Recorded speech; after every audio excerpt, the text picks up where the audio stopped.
We see Camelot at a time that's, I suppose, pre the sort of familiar myth, pre the stories, the familiar stories that everyone's kind of aware of, sort of grows up knowing. We start with Merlin and Arthur in their younger years, where we sort of see the process of what they go through to become the men that we know that they're going to become. Their relationship is a little bit tetchy at first. I'll have to throw in jail for that. Well, who do you think you are, the king? They get off on completely the wrong foot and find themselves having a strong dislike for each other. I thought you were deaf as well as dumb. Look, I've told you you're an ass. I just didn't realise you were a royal one.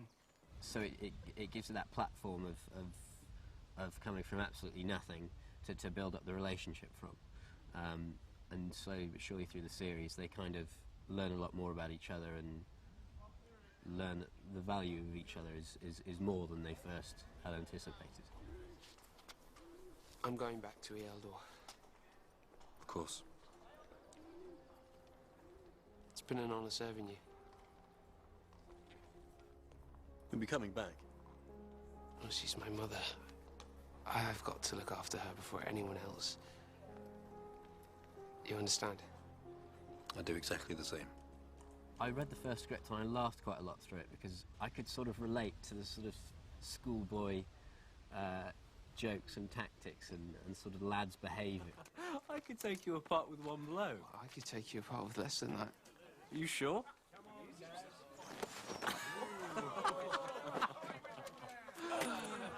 Here you go, big man. It's not sort of a straightforward, likeable role. I imagine the first few episodes people will probably watch it and go, who is this pillock? And rightly so. Hopefully that'll give me somewhere to go.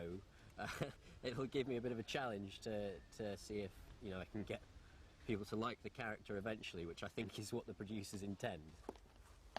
Ask the neighbouring kingdoms for help. They may be able to spare some food. Out of the question. As soon as they realize how weak we are, our enemies would strike against us. You don't know that. Besides, I would rather starve than beg my enemies for help. What of our kingdom's reputation? Have you no pride?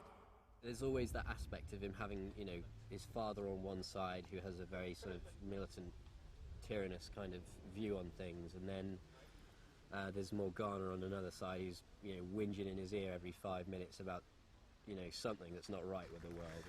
That was some tournament final. Tell me about it. It's not every day a girl gets to save her prince. I wouldn't say I needed exactly saving. I'm sure I would have thought of something. So you're too proud to admit you were saved by a girl? Because I wasn't. Quite like that sort of, the different relationships and how they affect his decisions, and eventually he always ends up doing the right thing. I do not yet know there is worse to come. What do you mean? My father is going to stop distributing food to the people. They are to be left to starve. I think when it comes down to it, Arthur does have a moral code and knows what's right. With regards to myself and Colin, we didn't sort of start off on the wrong foot, but there was kind of a bit of a settling period where we didn't really know each other that well, and it kind of worked in our favour with regards to the show. And I couldn't understand half of what he was saying when I first met him. I was nonplussed for every third word he said. I sort of lost it. And also he has this very odd sense of humour, which I just didn't get for a while, and I just kind of would end conversations talking to him, sort of scratching my head, wondering what we just spoke about. But as time's gone on, it turns out he's a very funny chap.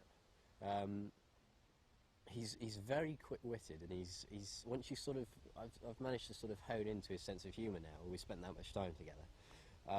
That I suddenly find myself laughing at these jokes that I would have not really got beforehand, and now sort of because I've tuned into his humour, I'm finding it very funny.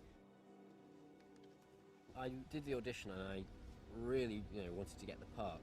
It was sort of like a dream role, but when I found out, I kind of had a bit of subdued kind of, oh, that's nice kind of thing about it. I think I just went into a complete state of shock. It was my flatmate was bouncing around the flat and sort of began to ring every person he'd ever met. I just sort of sat there and went and made a cup of tea, probably. Some of the studio work at the beginning can be a bit daunting because you're having to create the fourth wall of what's there in place of the camera. I think the team have done a really good job of creating the world. It's made it very easy to sort of submerge yourself in it and just enjoy yourself and have fun and you know, commit yourself to where you are. We film in this castle in France, and this castle is amazing.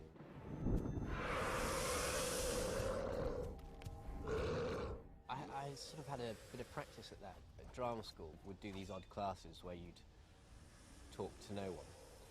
So when it came to fighting a blue bag that's supposed to be a griffin or a serpent or something, I kind of had a bit of experience in that field.